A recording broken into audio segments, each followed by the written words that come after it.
Perfect. So first of all, I'm really grateful for being here. It's actually amazing to be given the opportunity to travel to a place like Estonia and Tallinn and present in such an amazing audience. I put this presentation together. My name is Tomasz Pieta. I work at Booking.com as a UX designer. And the reason that I put this presentation together, it's because it was a very, very long journey of discovery. I've been with Booking almost 4 years, and I didn't know anything about data. I just heard about data-driven approach that Booking is running A/B test. And during those 4 years, there was a huge discovery of a lot of frustration, a lot of learnings, and a lot of excitement. So I think that from this presentation, there are going to be a lot of things that you can apply in your daily life. You can apply it in any enterprise that you're working as employees or in the next bara startup that you might initiate from today or after. So some of the topics that we're going to discuss is like, should we listen to people or should we see only in numbers? This was one of the things that it's always debatable at Booking.com. The other thing is like, when should we put some people in buckets? Do we really need to segment a specific audience when we try to deliver a product? And then, even if you deliver that product, how likely is it that it's going to be really adopted from the market that you're launching it? And before we start, some things about myself. I would quit everything for 1 hour of kite surfing, just the thing that I love the most. Unfortunately, the Netherlands that I live now, it's damn cold compared to Greece. I grew up in Greece, but my parents are Polish, and that saved me from the last name Papadopoulos. So I was really blessed to live in Greece, but I was really blessed after some years in UX to be offered the job position at Booking.com. I must admit that I started developing with Java, then I tried PHP, then I saw how proper developers are writing code, and I said, you're not good for that shit. No way.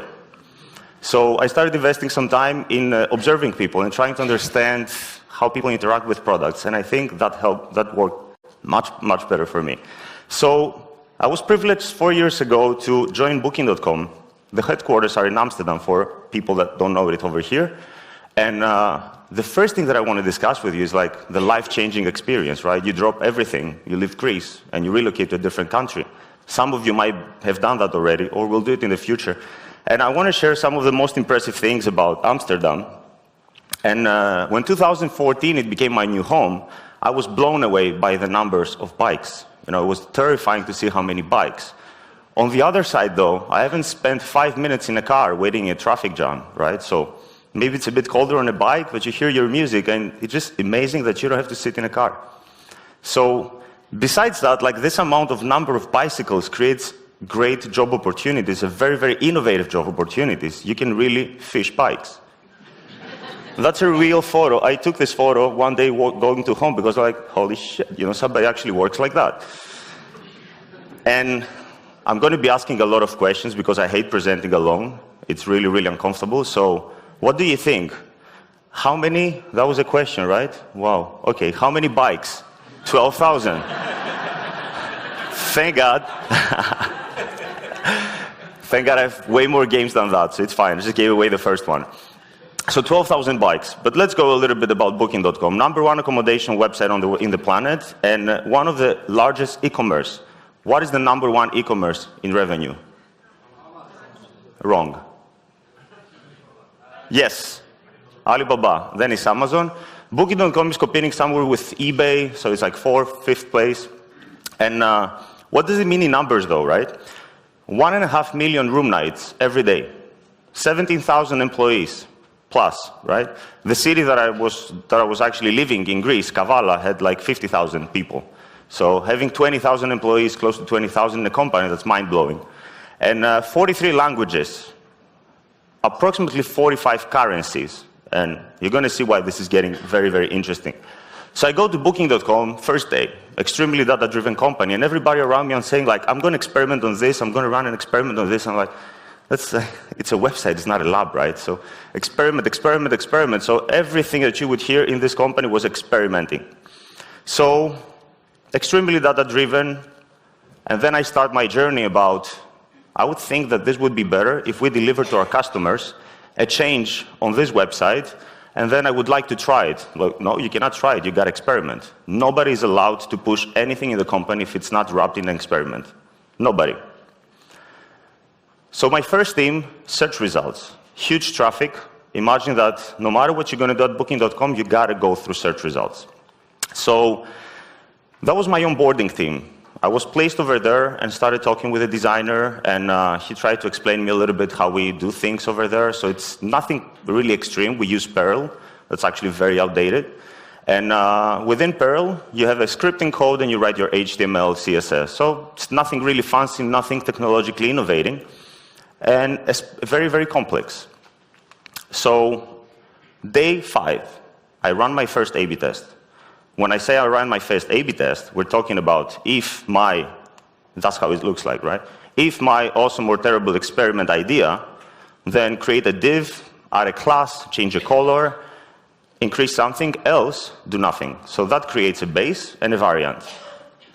When we start the experiment, depending on the cookie, 50% here will be exposed to base, 50% will be exposed to the variant.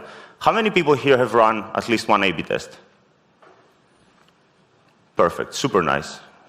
Probably used your Optimizely, something like A/B Testy. How many people here work in companies that have an inbuilt tool for A/B testing? So Booking.com is a built-in tool. So we have data scientists that actually build that tool for A/B testing. Why this is becoming interesting, right? After I started my experiment, the designer comes like, I was super excited, you know, people really see my change. I'm going to change the world of traveling. And the guy said like, dude, did you test RTL? What did he mean? Anybody? Thank you. Where were you when I needed you? So he actually told me like, did you test RTL? Because I placed a text, and the text was on the right side and the image on the left side. But when you switch to Arabic languages, then you have to float everything to the other side. How on earth, coming from Greece, would I ever know to test for RTL, right? Nobody prepares you for that thing. So within 5 days, I actually delivered the first bad experience at Booking.com. It's fine. Day number 6, I implement another experiment. So I try to improve how we're going to show the pricing in a placeholder. So same guy, like, what did I do again, you know? Did you test Indonesian rupees? No, of course. So what happens with Indonesian rupees? 100 euros, 2 million almost. Nobody's ready for that thing. Nobody is prepared to deliver an experience with so many variants. So days go by, week number 2, week number 3. That's, let's say, supposedly it's a beautiful mobile experience to select a villa, and then you switch to Russian. One of the longest languages that exist on the web, Russian, Dutch, and Greek. So what's happening over here? Things are okay, things are not looking very bad, but you can see that, for example, the reserve button is ready to explode, October deal is something long, and then this Russian customer might be with Indonesian rupees, then you're really screwed. So, yes, it was not easy. It was not easy. Then I had this fancy idea about trying to add the beds over here, and another designer told me like, dude, I saw the commit on GitHub, on the Git system, and like, you messed something over here with the beds. I mean, I was testing some hotels, but apparently they're something like that, I don't know. Thank God we have a brilliant team of quality assurance specialists that are usually trying to break things apart when we roll out something. So this was the first 3 months. For me, the first 3 months, it was like graduating in the university. I cannot be more honest with you by saying that within 3 months, I really learned so many things than in all my career anywhere in the web, because there's so many factors that you can never predict. So this is something that really makes you a very humble person.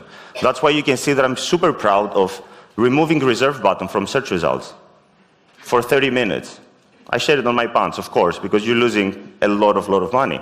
But then, a data scientist came and told me, like, don't worry, man. Like, 95% of users go with the link of the hotel. They don't even use the reserve button. Like, all right.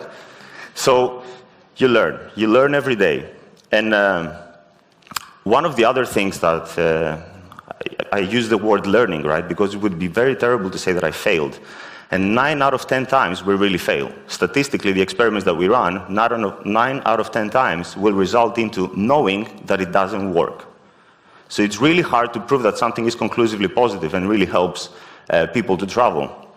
So Let's say that A/B tests, from my initial learning, it was really a great way to improve this, the UX, to improve the low-hanging fruits, things that are almost obvious that could be improved, right? And now that you know a lot of things about A/B tests, I really want you to focus, because this is one of the hardest A/B tests to find. I'm not going to mess up this time.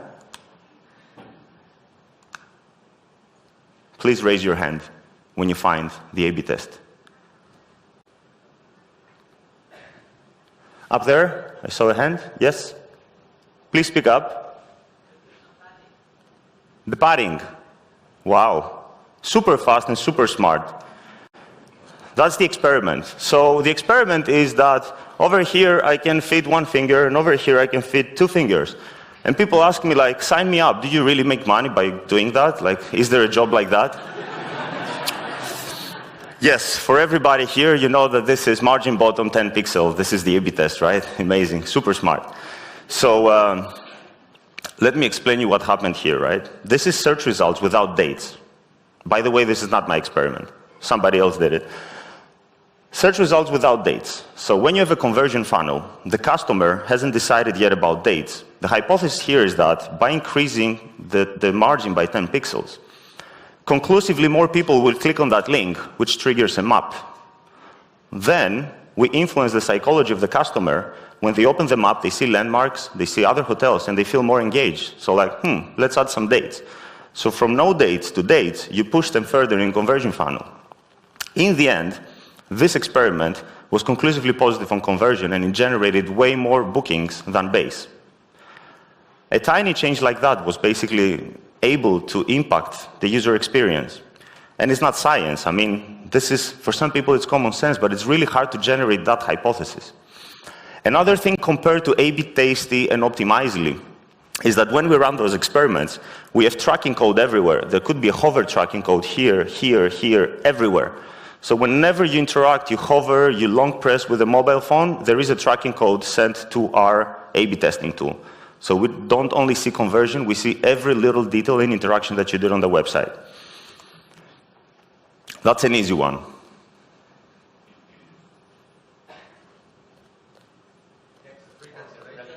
Perfect. So the question over here, let's also point this that it's here, free cancellation, breakfast included. So now I want somebody with a lot of courage to tell me which one was the successful A/B test. First one. Perfect. What if I tell you that it was the second one? What is the first one? Why? Why do you think it's the first one? Perfect. So what if I tell you that the free cancellation is basically standing out more over here because the indentation is longer, so that's why people are actually looking at it and then they're booking more. I'm wrong. This is the successful one, the bottom one. So the whole point is that if I ask everybody over here, we're going to have different opinions.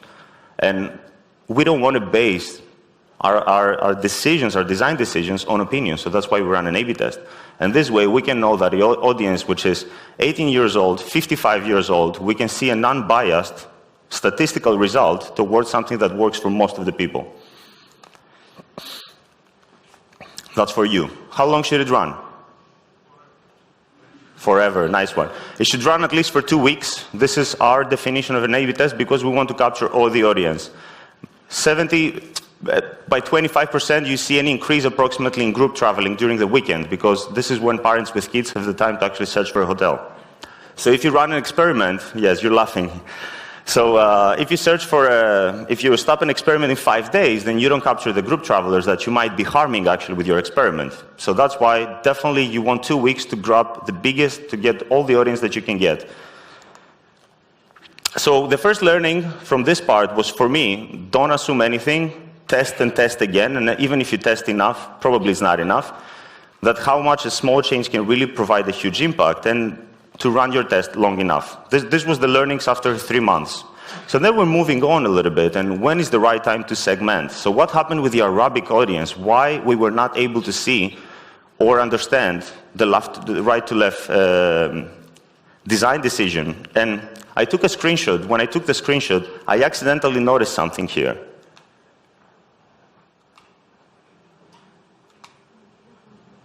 that went somewhere else. It's the X button. So the designers over here, it's not that they were bad designers. There's just no way for you to feel that the Arabic interaction is something normal for us. I learned after 3 months to do float left, float right, whatever, float right, float left. But again, it would never feel normal for me. So other designers also, by pushing changes, they didn't see that. The same way with Asian market. In China, everything works with QR codes. So we have local teams that no matter what we do and we try to optimize, they're getting the local market and they try to localize the product. And then in India, when I went for my first user research in Mumbai, the customers over there, when we were doing user interviews, they were saying, like, you're not competitive. You don't offer anything for us. This is the local competitor. And only by landing on this website, if you start reading, you probably make money only by landing on the website. Get 5 times refund, get this back, we give you this, we give you that. So no matter how good you are, if you launch a product and you think that you're going to win India, you're very, very fooled. And this is one of the realizations that there's no way to actually be able to make sure that you're going to deliver an experience for every traveler. You've been traveling with people. You can organize and go for a dinner with your best friend, and it's perfect. Let's go there. If it's 10 people, it's a mess. You're never going to eat. So the more people you are in the bucket, the harder it is to make a decision. And that's why I love the diversity that we have at Booking. So imagine going in the morning and, for example, you have lunch with your Chinese friend and then he burps because it's very natural, the food was great. And then, for example, the Indian developer is actually, eating with his hands. As long as he doesn't high-five me afterwards, I'm fine. But it's beautiful to actually see this diversity and how you can work with so many people from all over the world. And actually, they can tell us that something is not locally relevant. So the Indian guy will come and say, like, dude, you suck. We do things in a different way in our country, So it's really, really cool to have people that can explain you how to better deliver a local experience. And that's how we work. We are organized in small teams, and every single team, I work now in booking process. Some other teams are tackling business bookers. Other teams are tackling, for example, group travelers, that there's at least one kid in the search results. So we have all different teams are actually tackling a specific segment. And this is the formation of my team. Greece, Iran, Netherlands, Russia, Portugal, England, Romania. You would actually be lucky if you have somebody that is from the same country, the same team. It's very, very unlikely that it's going to happen. And somehow, all those people get along. It's crazy. So you really need research. If you go to position your product in a different country, you need research. And some of the cool stuff that Booking.com does, I'm not going to focus on all of them because you've definitely seen them. It's one of those. Somebody unlucky has to wear this thing on his head, and you measure the contraction and the sweatness. And over here, I just took an instance from a neuro usability test that we did. Most of you are familiar with the eye tracking device. And below, you can see excitement, attention, frustration. So it's really interesting to see that over here, when the customer is browsing a rooms table, that he's having a heart attack from the information that we provide. We know that. This is where we are on the timeline, right? The reason that I'm showing this, it's actually cool what we might be using in the future as a technology to understand customers. I'm not saying that we're going to draw any conclusions by wearing this device, but it's super cool to see where technology will lead us to understand the user experience. So we try constantly to understand what's happening behind the scenes. So what are users doing? And one of the coolest things that Booking is doing, on Saturday, I was very lucky to go with a research team to a young couple with 2 kids that they were trying to book a hotel. And we went to their house. We made an appointment. We went there. So the father was basically sitting on the laps. On his laps was one kid. He was trying with his mouse to browse. The kid was crying. This is how he was using Booking.com. Everybody thinks that it's just an ideal world, that somebody's calm, trying to find a room. And then the wife is screaming like, the baby's crying. It was, wow, like how you can even book a room. And this is what researchers told me. You see a beautiful picture, somebody's trying to promote on Instagram their amazing cupcakes that they're doing. And the reality is this. If you're not there, you think that we're living in an ideal world. In the same way, like a friend over here is trying to show off. But this is the reality. So those two slides are my favorites from a user researcher at Booking that I really admire. And this is the advanced learning. The more I was getting in the company, I was starting believing more in you need to understand people. Then you can run an A/B test. But if you really want to do bigger changes, then you need to understand people and what they're doing behind the scenes. And yeah, of course, if you want to roll out the market, roll out to a global market, then without research, there's no way to understand how that product will be perceived. So this now, the final part is 1 year, 1.5 years ago, I moved to payments. I started with search results for a year, then I moved to hotel page and mobile, and finally I went to payments. So I had the whole core customer journey. The CCG is an abbreviation that we use for core customer journey. So what happens in payments? Unfortunately, nobody wants to pay. That's the problem. When you book for a hotel, you're saying that book now, pay when you stay. This is what we advertise. So most of you are basically providing a credit card as a guarantee, and then I'll pay when I stay, right? So then we ask them to pay right away. And this is what you see, and this is what you get. So sometimes people on travel, most of the times, they don't want to pay because they want to make sure that if I go there and it sucks, I can leave and go somewhere else. So that was the first challenge, is basically how to introduce more relevant payment choices, right, for our customers. PayPal, Apple Pay, whatever, you can name it. Every country has their own. So as an A/B test, to solve it simplified, you see on mobile you've got a credit card. Next to the credit card, you list payment methods. Could be PayPal, could be Zofer Direct for Germany, could be anything for every different country. They're just infinite payment methods, and we use payment service providers like Stripe and Adyen to provide that. So then, after running PayPal across all Europe, it was impossible to find any kind of pattern.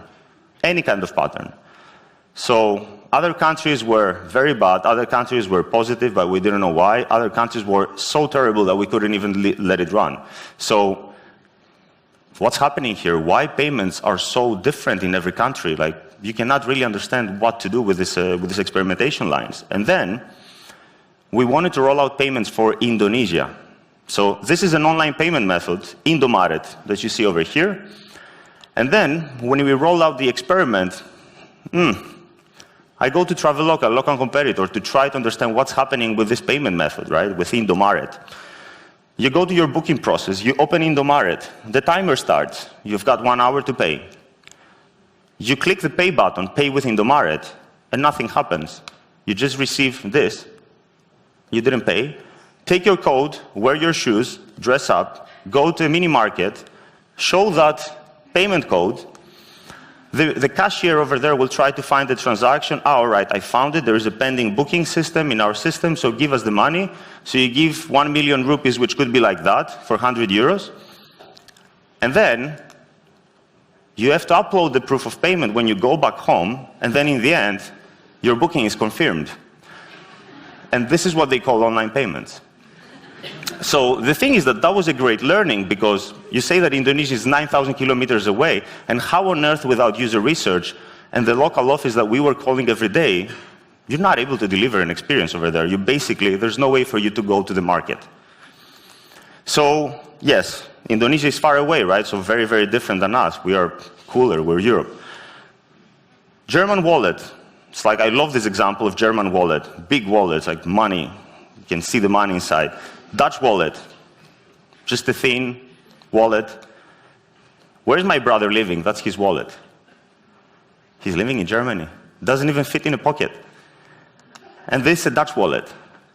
So, two strong economies in Europe, you roll out the payment method, and the differences are huge. There's no way to actually say that this is going to work for both of them. So the realization after so long at Booking.com is like, some products, you can A/B test for low-hanging fruits, you can do user experience research, you can do research to improve like a whole product and customize it, but in the end, some products are only locally relevant. There's no way to scale them. And this is my favorite example. Hello Flora copied Booking.com, HTML, CSS. It's a website in Argentina. So they thought that if they copy the website, they're going to make the money that Booking.com is making, right? Purely because they're going to copy that. So unfortunately, Hello Flora was contacted by our legal department and they had to change their website. And in the end, A/B testing, great way to optimize. User research, to go to bigger markets and really understand your audience. And if you really want to grow big and go somewhere and provide a local experience, you need to make sure that you can be competitive with that market. Thank you for being an amazing audience, guys. I really enjoyed it.